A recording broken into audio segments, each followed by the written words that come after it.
बिस्मिल्लाहिर्रहमानिर्रहीम। अस्सलामुअलैकुम। जी बच्चों, उम्मीद है आप लोग खैरियत से होंगे। आज हम 8 क्लास की एक्सरसाइज 1.18 का क्वेश्चन नंबर 6 से लेके 10 तक कंप्लीट करेंगे। लास्ट वीडियो में हम इसके पहले 5 क्वेश्चन कर चुके हैं। अगर आप वो क्वेश्चन देखना चाहते हैं तो उसका लिंक डिस्क्रिप्शन में मौजूद होगा, वहाँ से आप देख सकते हैं। क्वेश्चन नंबर 6 है, if the fair of 12 quintal luggage for a distance of 18 kilometre is 12 rupees. 18 kilometre के सफ़र के लिए हमारे पास सामान है 12 क्विंटल, तो उसका फेयर यानी किराया बनता है 12 रुपये। देन हाउ मच फेयर, कितना किराया होगा, will be charged for a luggage of 9 quintal, 9 quintal सामान के लिए, for a distance of 20 kilometre, जबकि फासला 20 किलोमीटर हो। अब इस क्वेश्चन में 2 हिस्से हैं। जो पहले हिस्से की जो रकमें हैं इनको हम पहली लाइन में लिख लेंगे, और इसमें अब यहाँ पे फेयर हमने यानी किराया फाइंड करना है, तो इसको हम एक्स लेट कर लेंगे, और दूसरे हिस्से में ये जो बाकी डाटा है इसको हम दूसरी लाइन में लिख लेंगे। क्वेश्चन नंबर 6 का ये डाटा मैंने यहाँ पे लिख लिया है। इसमें फेयर को हम इस तरह यहाँ पे लिख लेंगे, let the fair equal x. अब इसमें 3 कैटेगरीज वाली रकमें थी। एक तो फेयर यानी किराया है, जो चीज़ फाइंड करनी होती है उसको पहले लिखते हैं। इसके बाद दूसरी कैटेगरी है क्विंटल यानी सामान, तो वो हम लिख लेंगे, और इसके बाद जो किलोमीटर यानी डिस्टेंस है वो हम लिख लेंगे। ये जो एक्स वाली टर्म है इसके लिए हमने एरो ऊपर की जानिब ही लगाना है। अब इसके साथ हमने पहले क्विंटल का कंपेयर करना है। तो यहाँ पे आप देखें कि जो सामान है पहले ज़्यादा था फिर कम हो रहा है, तो जैसे ही सामान कम होगा तो उसका फेयर यानी किराया भी कम होगा। एक चीज़ के कम होने से दूसरी कम हो रही है, तो ये डायरेक्ट प्रोपोर्शन है। इसके लिए भी एरो सेम होगा जो एक्स वाला एरो होगा, यानी एक्स वाला एरो ऊपर है तो इसका भी एरो ऊपर लिखेंगे। अब इसी ये जो एक्स वाली रकम है इसके साथ हम इसका कंपेयर करेंगे। तो यहाँ पे देखें जो डिस्टेंस है पहले कम था तो अब ज़्यादा हो रहा है। जैसे ही डिस्टेंस यानी सफ़र या फासला ज़्यादा हम तय करेंगे तो उसका फेयर भी ज़्यादा होगा। तो एक चीज़ के बढ़ने से दूसरी बढ़ रही है, तो ये भी डायरेक्ट प्रोपोर्शन है, इसका भी एरो ऊपर की जानिब लगाएंगे। अब एरो के मुताबिक हम इस डाटा को लिखते जाएंगे। एरो हमें बता रहा है कि पहले x लिखें और बाद में 12 लिखें। तो ये जो बाकी दोनों रकमें हैं इनको इक्वल के बाद लिखते हैं। यहाँ पे भी एरो के मुताबिक हम पहले 9 को लिखेंगे और फिर 12 को लिखेंगे। मल्टीप्लाई, यहाँ पे 20 लिखेंगे पहले, और फिर ये जो 18 है इसको नीचे ले आएंगे।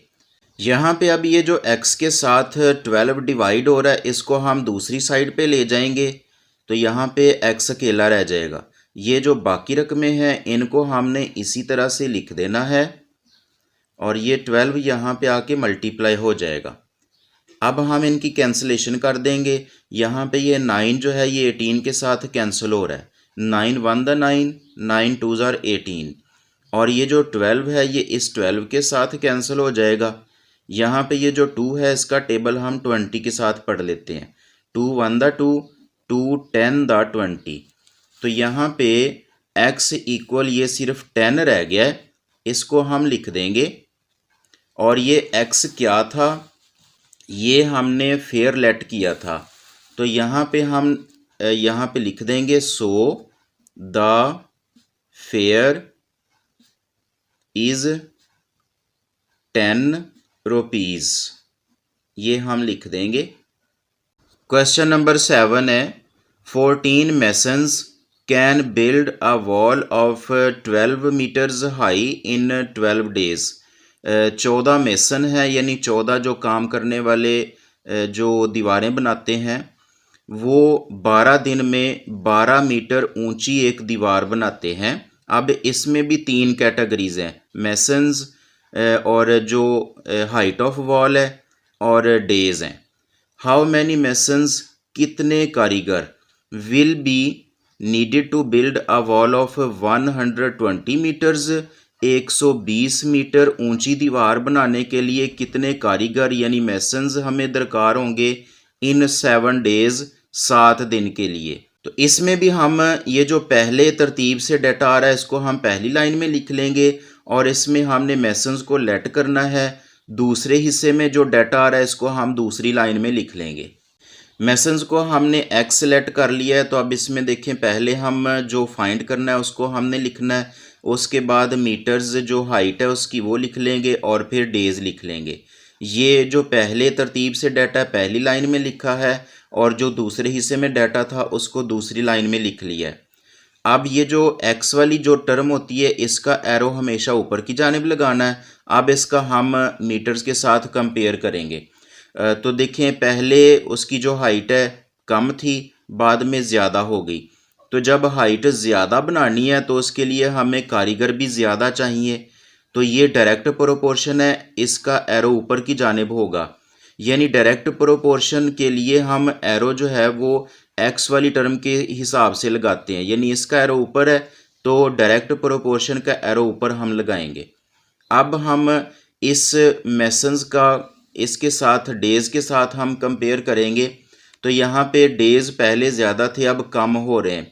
डेज़ कम होंगे तो उसके लिए फिर कारीगर ज़्यादा हमें चाहिए क्योंकि थोड़े दिन में हमने काम मुकम्मल करना है। तो अब एक चीज़ के कम होने से दूसरी बढ़ रही है तो ये इन्वर्स प्रोपोर्शन होगा। इसके लिए एरो हमने नीचे लगा देना है। अब हम ये जो डाटा इसको आगे लिख लेंगे एरो के मुताबिक। यहाँ पे एक्स पहले लिखेंगे और 14 बाद में। इक्वल के बाद यहाँ पे भी एरो हमें बता रहा है कि 120 पहले लिखें और 12 को बाद में। यहाँ पे हमने 12 को पहले लिखना है और फिर 7 को बाद में लिखना है क्योंकि एरो यहाँ पे नीचे की जानिब आ रहा है। अब ये जो x के साथ 14 डिवाइड हो रहा है इसको हमने दूसरी साइड पे ले जाना है और मल्टीप्लाई कर देना है। बाकी डाटा हम इसी तरह से लिख देंगे और ये 14 साथ में लिख दिया। अब यहाँ पे ये जो 7 है ये इस 14 के साथ कट हो रहा है, ये 12 इस 12 के साथ कट हो रहा है। तो यहाँ पे एक ये 120 रह गया है और ये 2 रह गया है। इन दोनों को हम मल्टीप्लाई कर देंगे तो ये 12 2s are 24 और साथ में ये 0। हमें 7 दिन में 120 मीटर ऊंची दीवार बनाने के लिए 240 कारीगर या मेसन्स हमें चाहिए। क्वेश्चन नंबर 8 है 15 मशीन्स प्रीपेयर 360 स्वेटर्स इन 6 डेज। 6 दिन में 15 मशीनें 360 स्वेटर तैयार करती हैं। ये पहले हिस्से का डाटा है। इसमें देखें 3 कैटेगरीज हैं, मशीनें हैं, स्वेटर्स हैं और डेज हैं। नेक्स्ट देखें 3 machines get out of order. उसमें से 3 मशीनें ख़राब हो गई। देखें पहले 15 मशीनें थीं उसमें 3 ख़राब हो गई तो ये 3 हम माइनस कर देंगे। अब बाकी कितनी रह गई 12 मशीनें। हाउ मैनी स्वेटर्स, इसमें हमने स्वेटर्स फाइंड करने हैं, इसको हम लेट कर लेंगे। Can be prepared in 10 days by the remaining machines. Remaining machine कितनी अब 12 है। 12 मशीनों की मदद से 10 दिन में हम कितने स्वेटर बना सकते हैं। तो ये वाला जो डाटा है ये हम सेकेंड लाइन में लिख लेंगे। इस क्वेश्चन में पहले हम स्वेटर्स को लेट कर लेंगे और फिर ये 2 स्टेप में हम मशीनों की बात करेंगे। टोटल मशीनें यहाँ पे 15 है, उसमें से आउट ऑफ ऑर्डर यानी ख़राब मशीनें हो गई 3, तो ये हम निकाल देंगे। इस तरह रिमेनिंग मशीन्स रह जाएंगी, 15 में से 3 निकाल देंगे तो 12 रह जाएंगी। अब ये जो डाटा है ये हम लिख लेंगे। पहले जो स्वेटर हमने फाइंड करने हैं उसको पहले लिखेंगे और फिर मशीन्स और डेज़ लिख देंगे। तो ये जो एक्स वाली कैटेगरी है इसका हम एरो ऊपर लगाएंगे। अब हम मशीनों के साथ इसका कंपेयर कर लेंगे। तो यहाँ पे अगर पहले ज़्यादा मशीनें थीं अब कम मशीनें हैं। जब मशीनें थोड़ी होंगी तो स्वेटर भी थोड़े तैयार होंगे, थोड़ा काम होगा। तो ये डायरेक्ट प्रोपोर्शन है, इसके लिए एरो ऊपर लगाएंगे। अब यही जो एक्स वाली रकम है इसका हम डेज़ के साथ कंपेयर करेंगे। तो पहले डेज़ कम थे अब ज़्यादा मिल गए हैं। जब हमें ज़्यादा दिन मिल जाएंगे तो जाहिर है कि स्वेटर भी ज़्यादा बनेंगे, ज़्यादा काम हो जाएगा। दिन ज़्यादा हो रहे हैं, स्वेटर भी ज़्यादा हो रहे हैं। डायरेक्ट प्रोपोर्शन है, एरो हम ऊपर की जानिब लगाएंगे। अब हम आगे डाटा लिख लेंगे। एरो के मुताबिक हम पहले x को लिखेंगे और फिर 360 को। इक्वल के बाद यहाँ पे भी हम 12 पहले लिखेंगे और 15 बाद में। मल्टीप्लाई यहाँ पे 10 लिखा, ओवर में 6 लिखा। अब ये जो x के साथ 360 है इसको हमने दूसरी साइड पे ले जाना है। बाकी डाटा हम यहाँ पे लिख देंगे और इसके बाद हम इसकी कैंसलेशन करते हैं। तो यहाँ पे देखें, ये जो 6 का टेबल है ये हम पढ़ते हैं 36 के साथ। 6 6 36 और साथ में ये 0 आ जाएगा। अब ये जो 15 का टेबल है ये दोबारा हम 60 के साथ पढ़ते हैं, तो ये 15 4 द 60 होगा। अब यहाँ पे 12 है और यहाँ पे 10 है और ये 4 है। इन सब को हम मल्टीप्लाई कर लेंगे, तो ये 10 4 द 40 और ये 40 को हम 12 के साथ मल्टीप्लाई कर देंगे तो 12 4 द 48 आ जाएगा और इसके साथ ये 0 आ जाएगा। इस तरह ये 480 इसका आंसर आ जाएगा, यानी हम 480 स्वेटर तैयार कर सकते हैं 10 दिन में 12 मशीनों की मदद से। क्वेश्चन नंबर 9 है 1440 men had sufficient food for 30 days in a camp।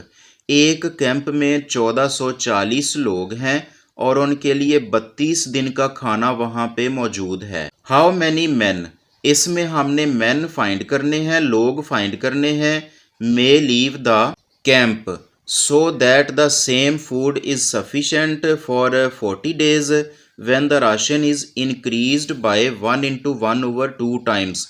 अब वही खाना 40 दिन के लिए चलाना चाहते हैं, तो इसमें वो पूछ रहे हैं कि कितने लोग वहाँ से फिर उस कैंप से चले जाएंगे। यहाँ पे उन्होंने हिंट दिया है the first element food is 1 है, यानी अगर पहले एक एक प्लेट मिल रही थी खाने की तो and then second element food is 3/2। अब ये 3/2 कहाँ से आया है, ये 1/1/2 को हल करेंगे तो ये 3/2 आता है। यानी पहले अगर एक एक प्लेट मिल रही थी तो बाद में फिर उनको एक प्लेट पूरी और एक आधी मिलना शुरू हो गई, यानी खाना अब ज़्यादा देंगे। तो खाने को 40 दिन के लिए चलाना है तो वहाँ पे कितने आदमी उस कैंप से चले जाएंगे। इसमें हम डाटा को इस तरह लिख लेंगे, हाउ मैनी मैन लीव, कितने आदमी चले जाएंगे। असल हमने ये फाइंड करना है तो फिर उस कैंप में मौजूद कितने लोग होंगे। लेट द प्रेजेंट मैन, इसको हमने एक्स लेट कर लेना है। तो यहाँ पे मैन हम पहले लिखेंगे और इसके बाद डेज लिख लेते हैं और इसके बाद फूड यानी खाना लिख लेते हैं।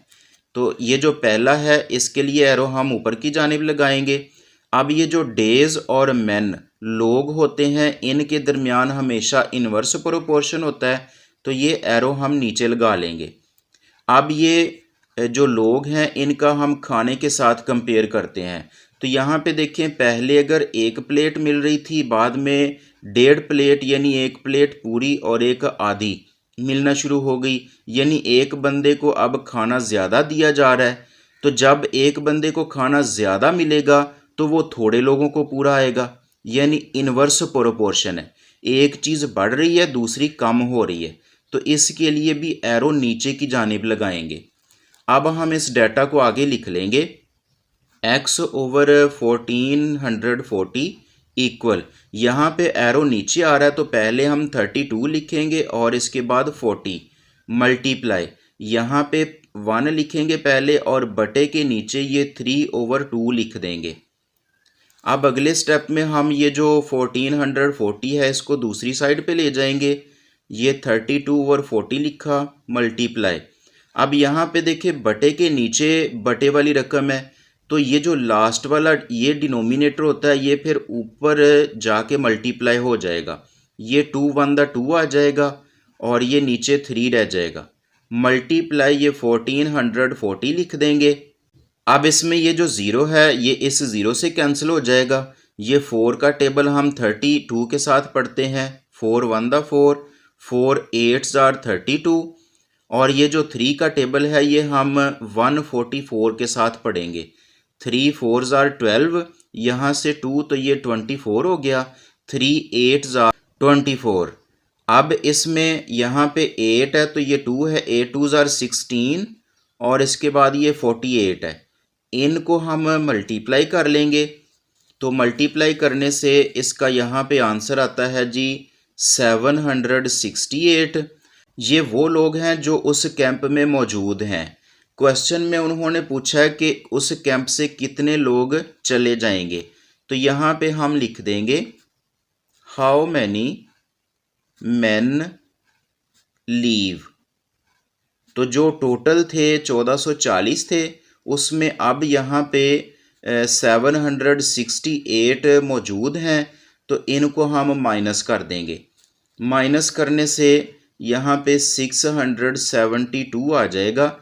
ये वो लोग हैं जो उस कैंप से चले जाएंगे। लास्ट क्वेश्चन है 10 men can assemble 400 cycles in 8 days। 8 दिन में 10 लोग 400 साइकिल्स बना सकते हैं। इसमें भी 3 कैटेगरीज हैं, मैन यानी लोग हैं, साइकिल्स हैं और डेज हैं। Second part how many cycles, इसमें हमने साइकिल्स को लेट करना है। Will 5 men assemble if they work for 16 days। तो 5 लोग 16 दिन काम करके कितनी साइकिल्स बना सकते हैं। इस क्वेश्चन का डाटा हम इस तरह लिख लेंगे, let the cycles equal x के। साइकिल्स को हम पहले लिखेंगे, उसके बाद मैन लिख देंगे और उसके बाद डेज लिख देंगे। तो ये एरो हम ऊपर लगाएंगे। अब मैन के साथ इसका हम कंपेयर करेंगे। तो पहले 10 लोग थे, फिर 5 यानी कम हो रहे हैं। जब लोग थोड़े होंगे तो साइकिल्स भी थोड़ी बनेगी, यानी एक चीज़ कम हो रही है दूसरी भी कम होगी। तो ये एरो हम ऊपर की जानिब लगाएंगे, डायरेक्ट प्रोपोर्शन है। अब साइकिल्स के साथ हम डेज का कंपेयर करेंगे। पहले 8 दिन थे, बाद में 16 यानी ज़्यादा दिन मिल गए। जब ज़्यादा दिन मिलेंगे तो साइकिल्स भी ज़्यादा बन जाएंगी। तो ये डायरेक्ट प्रोपोर्शन है, एक चीज़ के बढ़ने से दूसरी भी बढ़ जाएगी। तो इसके लिए हम एरो ऊपर लगाएंगे। अब यहाँ पे हम डाटा लिखेंगे, एरो के मुताबिक एक्स पहले लिखेंगे और 400 बाद में, इक्वल यहाँ पे भी 5 लिखा और फिर 10 लिख दिया। यहाँ पे 16 लिखेंगे और फिर 8 लिख देंगे। अब ये जो x के साथ 400 है ये वाला, इसको हमने दूसरी साइड पे जाके मल्टीप्लाई कर देना है।